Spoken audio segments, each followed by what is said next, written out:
नमस्कार. मी doctor Sujit Mutkule, divine touch chiropractic या सेंटरमार्फत आपण कायरोप्रॅक्टिस उपचार देतो. आज आपण बरेचदा सोशल मीडियावर कमेंट्स बघतो की कायरोप्रॅक्टिस उपचाराने पेशंट कायमचं बरं होत नाही किंवा कायरोप्रॅक्टिस उपचार केल्यानंतर काही दिवस बरं वाटतं आणि पुन्हा पेशंटचं दुखायला सुरुवात होतं. तर आपण त्यावर बोलणार आहोत. तर कायरोप्रॅक्टिस उपचारानंतर पेशंट कायमचं बरा होतो, परंतु त्याला ज्या वेदना परत सुरू होणे याला दोन मुख्य कारण असतात. पहिलं कारण म्हणजे पेशंटनी न पाळलेलं पथ्य आणि दुसरं कारण त्याने कुठलीही जड वस्तू वाकून उचलणं किंवा दूरवरचा प्रवास करणं. म्हणजे आहार आणि विहार, आयुर्वेदामध्ये दोन गोष्टी सांगितलेल्या आहे, एक आहार आणि एक विहार. आहारामध्ये सर्वात महत्त्वाची चिकित्सा चरकांनी लिहून ठेवलेलं आहे की लंघनम परम औषधम.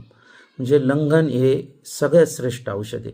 जर एखाद्याला वेदना आहे, समजा सर्वायकलचा प्रॉब्लेम आहे, बॅक पेनचा प्रॉब्लेम आहे, फ्रोजन शोल्डर आहे, स्टिफनेस आहे, स्लिप डिस्क आहे, तर याच्यामध्ये हे लंघन कसं काम करतं, तर लंघन केल्यानंतर त्याची जी सूज आहे, म्हणजे आपण अलाइनमेंट करतो, बोन सेटिंग बोन अलाइनमेंट करतो, तर याला बाहेरून बरं करतो, पण आतून बरं करण्याचं काम हे लंघन करतं.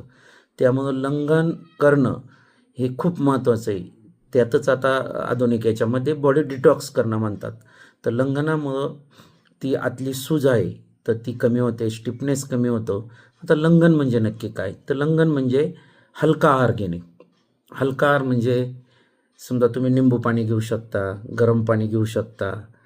नंतर असं वाटलंच तर खूपच भूक लागली तर तुम्ही भाज्यांचा रस घेऊ शकता. त्यानंतर तुम्ही मुगाच्या डाळीचा खिचडी भात घेऊ शकता.